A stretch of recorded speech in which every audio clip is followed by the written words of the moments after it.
Les effets pervers du changement climatique inquiètent de plus en plus en Afrique subsaharienne. Des phénomènes comme les sécheresses, les inondations, les cyclones et bien plus encore sont enregistrés dans plusieurs pays au sud du Sahara avec pour conséquence la déstabilisation des forêts, les menaces sur les ressources d'eau douce et sur les activités agropastorales. Dans le but d'accompagner les communautés à faire face à ces phénomènes, INADES Formation, grâce au partenariat avec l'Agence basque de coopération pour le développement ABCD, a mis en œuvre le projet étude capitalisation des bonnes pratiques face aux défis du changement climatique et gouvernance locale. Identifier et faire connaître les bonnes pratiques et les initiatives de bonne gouvernance dans les pays africains en réponse aux effets du changement climatique, telle est l'essence de ce projet. Sur 148 expériences identifiées en Afrique de l'Ouest, du Centre et de l'Est, 50 ont fait l'objet de capitalisation et 10 d'entre elles sont présentées dans ce film.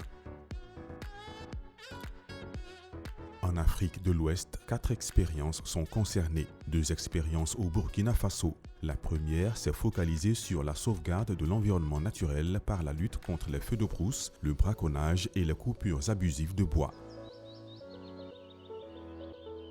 Si vous prenez une population qui est majoritairement analphabète, si elle-même consciente se met en association pour la restauration du couvert végétal, la restauration de la faune, une initiative qu'on ne peut que saluer.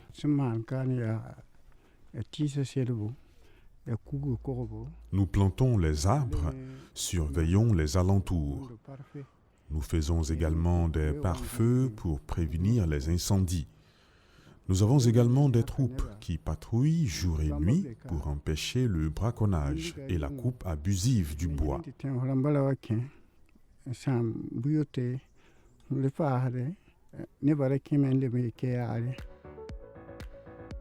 Au niveau de notre expérience dans la commune de Boussou, les communautés se sont organisées pour pouvoir préserver leurs forêts en menant plusieurs actions. Et les femmes ont participé à toutes les étapes du processus. Pourquoi? Au premier plan, elles sont les plus exposées aux effets des changements climatiques.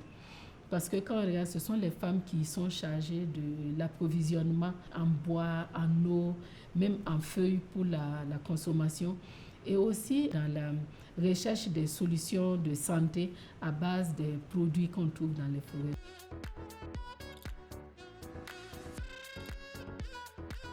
Dans le cadre du plan d'action, les femmes ont pu bénéficier de l'accompagnement d'INADES Formation pour la production du miel, et ce à travers l'octroi d'une quarantaine de ruches kenyanes. Les fleurs et les plantes comestibles sont préservées grâce à la clôture. C'est grâce à l'entretien de cette forêt que nous exerçons notre travail.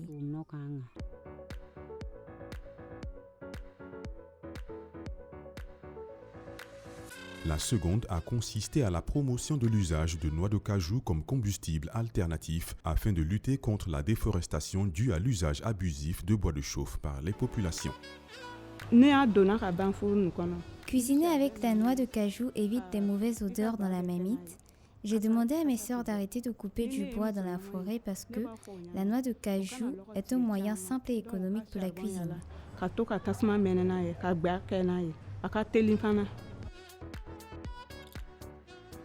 La mise en place du projet Kenebio, c'est pour répondre à un souci d'environnement. Comment protéger l'environnement?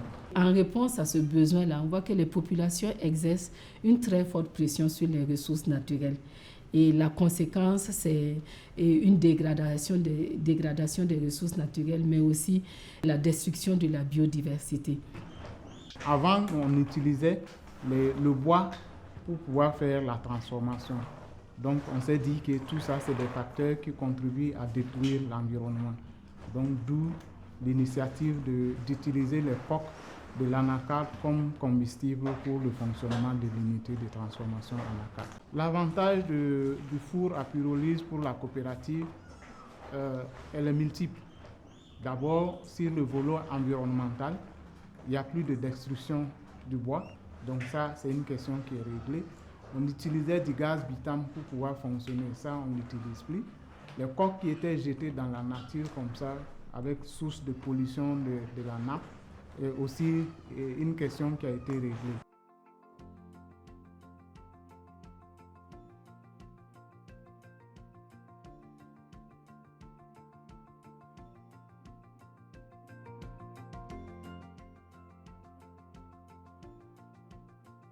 Une expérience a eu lieu en Côte d'Ivoire. Elle porte sur une solution pour la sauvegarde du parc national de Taï par l'initiation d'une agroforesterie communautaire.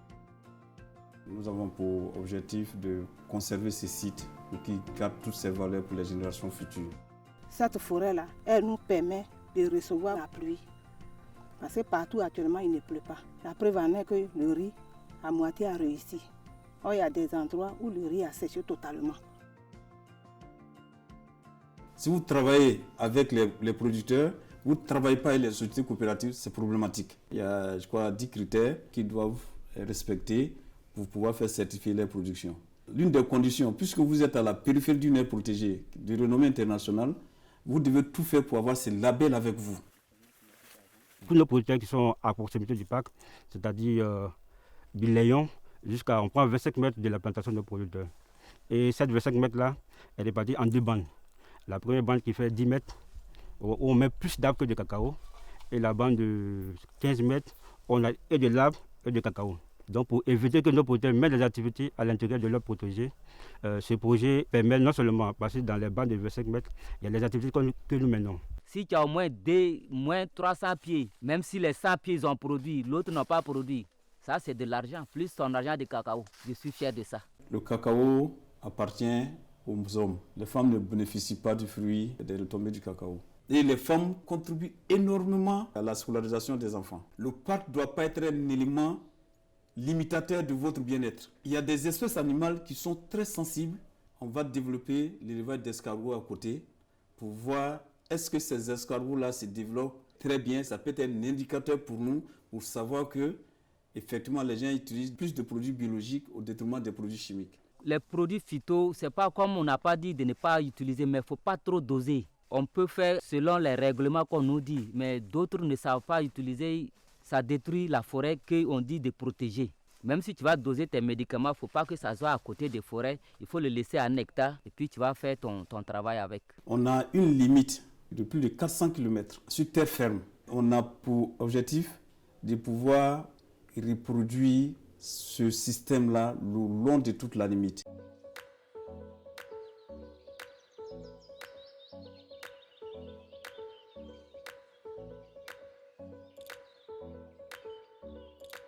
L'expérience retenue au Togo concerne les systèmes d'alerte face au risque d'inondation par l'étude de données météorologiques pour mieux prévenir et protéger les populations.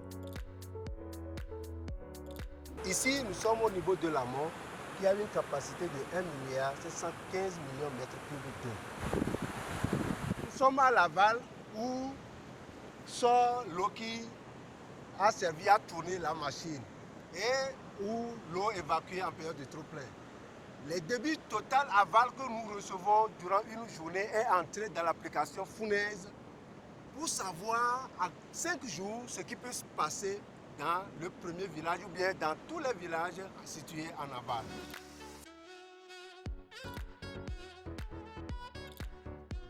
La balise étant un élément du système d'alerte précoce, son fonctionnement se présente comme suit dans les communautés. Comme vous le voyez, la balise a 3 niveaux de coloration. Le vert, les communautés comprennent qu'au niveau vert, la situation est normale. Mais quand ça arrive au jaune, même déjà dès le début, c'est un avertissement. La localité d'Agomeglose, par exemple, peut ne pas être à risque d'inondation, mais une autre localité en bas peut être susceptible d'être inondée. Donc, dès que ça arrive ici, c'est une information d'avertissement. Les communautés se préparent. Quand c'est au rouge, la communauté évacue.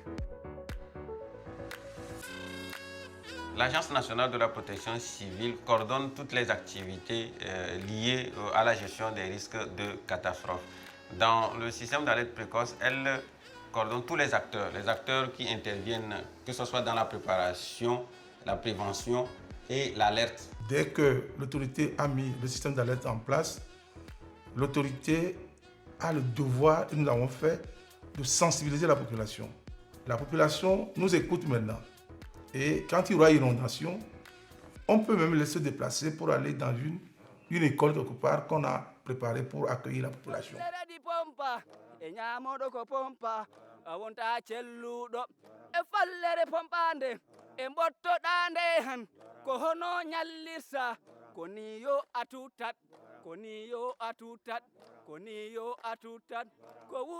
Au Sénégal, l'expérience retenue promeut le développement local et la résilience climatique par la mise en place d'un jury citoyen désigné par la communauté.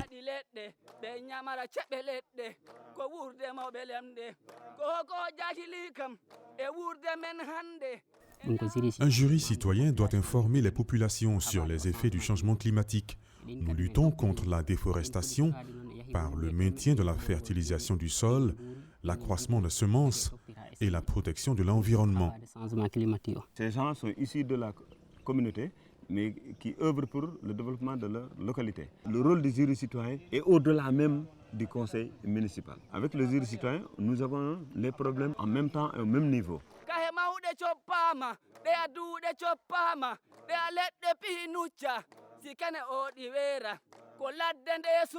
On avait mis en place dans le cadre de ce projet 4 jurys qui sont répartis dans 4 communes.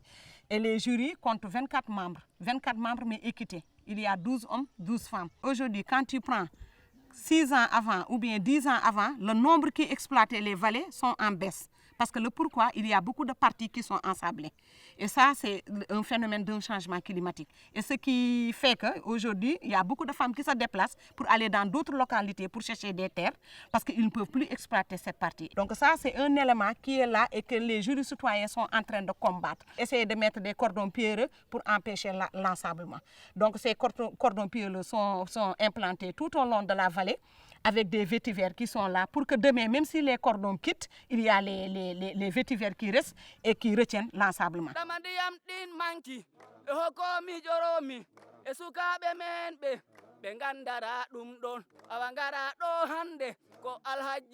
Les vaches, vous avez vu qu'il y a 11 villages qui polarisent la mare du côté guinéen et du côté sénégalais. Actuellement, il n'y a pas un tarissement pour la mare. Et surtout l'agriculture est protégée. Les vergers maraîchers sont protégés.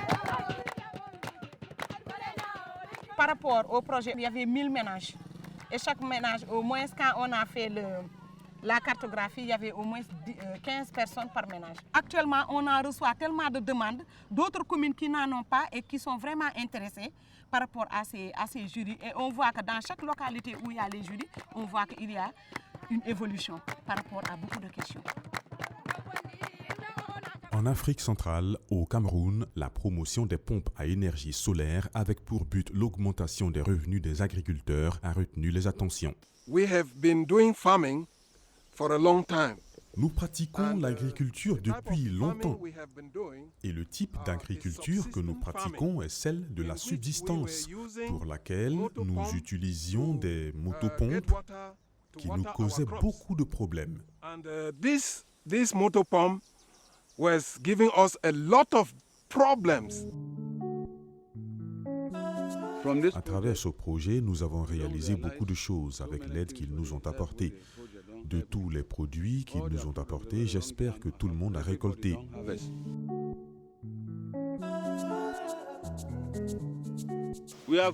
Nous avons considérablement réduit l'impact de la pollution en nous passant des motopompes qui fonctionnent au diesel. Nous utilisons maintenant la pompe à énergie solaire qui émet peu ou pas de pollution sur l'environnement. L'impact sur l'environnement est plus net comparé à l'usage des motopompes.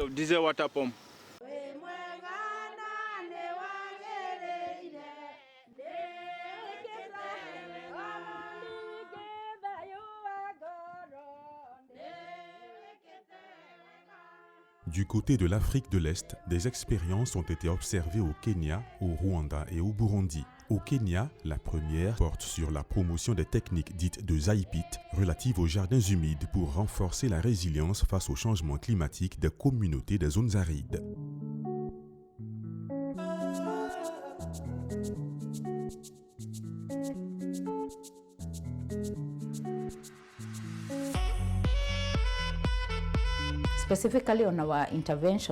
Nous intervenons sur 3 thématiques, la finance rurale, le changement climatique et les systèmes alimentaires basés sur l'agriculture familiale.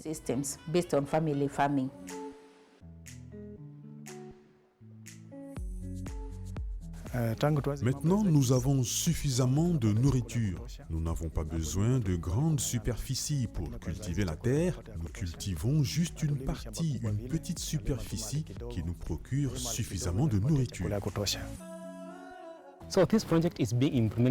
Nous utilisons deux approches, celle de groupe et celle de classe, pour identifier les agriculteurs dont le climat permet une agriculture pluviale. Dès lors que j'ai commencé à utiliser la méthode ZyPit, j'ai eu beaucoup d'avantages. Avant, l'eau se répandait partout. Maintenant, j'arrive à la canaliser à un endroit précis.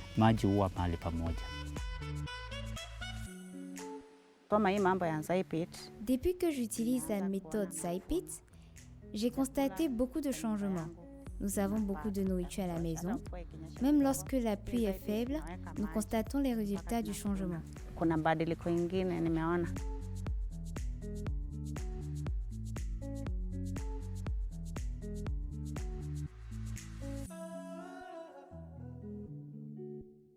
La seconde concerne le combat contre l'insécurité alimentaire par la préservation des semences traditionnelles plus résilientes au changement climatique. Nous avons travaillé avec plus de 2500 groupes. Chaque année, lorsque nous travaillons avec un groupe, nous veillons à ce qu'il établisse une banque de semences afin de travailler avec d'autres. Jusqu'à présent, nous avons travaillé avec environ 57 000 agriculteurs.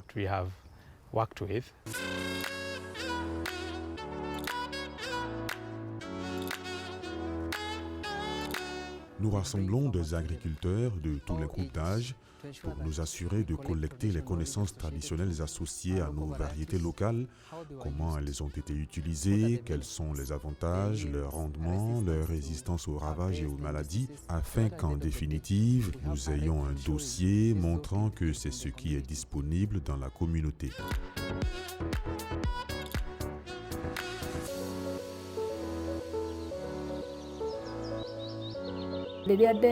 Savoir comment conserver les meilleures semences, je ne pouvais pas y arriver seule. C'est pourquoi j'ai formé un groupe de femmes et les avantages se sont avérés nombreux.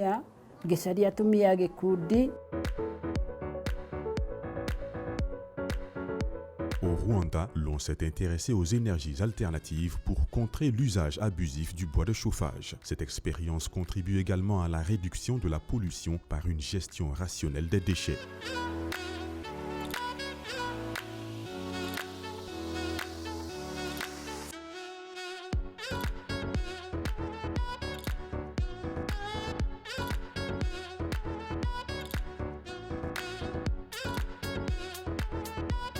Il y a une politique nationale d'octroi de vaches à chaque citoyen et la bouse de vache constitue une énergie de biogaz.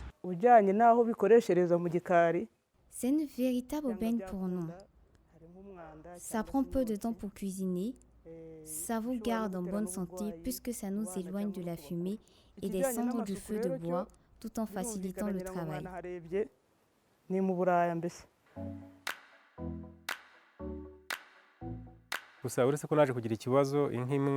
J'ai deux vaches, enfin, j'avais deux vaches, mais l'une d'entre elles est tombée malade, alors maintenant j'en ai une. Avant, j'utilisais beaucoup de bois de chauffage pour cuisiner. En termes d'argent, j'ai dépensé 800 à 1000 francs rwandais par jour, mais maintenant que j'ai du biogaz, je n'utilise que 500 francs rwandais par semaine pour cuisiner des haricots. L'utilisation du biogaz m'a permis de faire partie de ceux qui protègent l'environnement.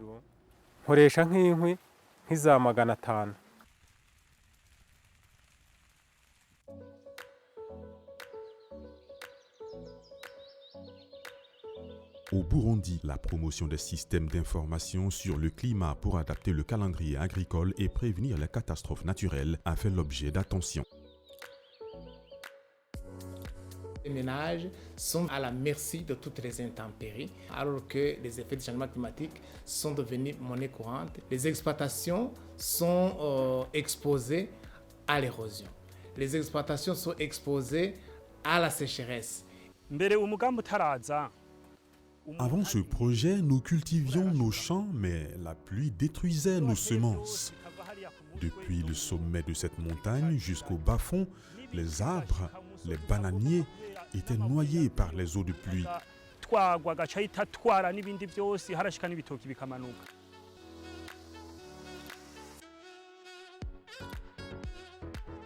Maintenant, les ménages sont capables d'utiliser les smartphones, sont capables d'utiliser le téléphone pour communiquer entre eux le rythme des saisons. S'il va pleuvoir, les ménages le savent et savent comment se prémunir contre cette intempérie. Quand il y aura un retard de saison, les ménages le savent, ils savent maintenant bien communiquer.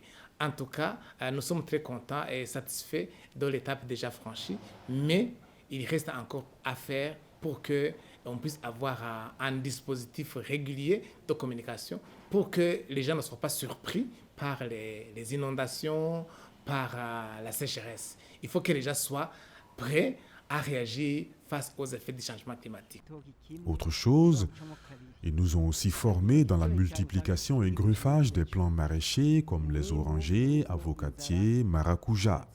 Ikindi baratwigishije ingene dushobora kwitunganiriza ivyamwa, amavoka, amabungo, imicungwe, n'ingene dushobora kuvyihingurira tukabigrefa, kuvyimisha. Ico naco nyene caradufashije.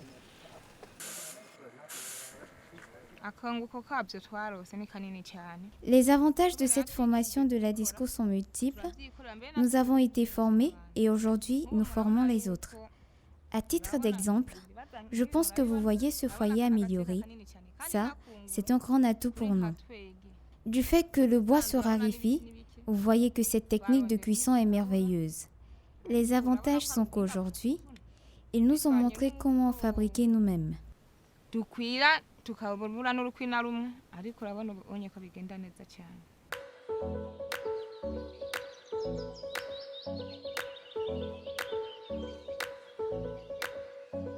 Ces expériences montrent que les communautés fournissent des efforts pour leur résilience aux effets néfastes du changement climatique en exploitant leur savoir et savoir-faire. Les effets produits par ces initiatives démontrent leur efficacité. Elles méritent d'être soutenues et étendues à plus grande échelle. En effet, la résilience au changement climatique nécessite un travail de longue haleine qui demande l'apport de tous, car ne l'oublions pas, nous n'avons qu'une et une seule planète, la Terre.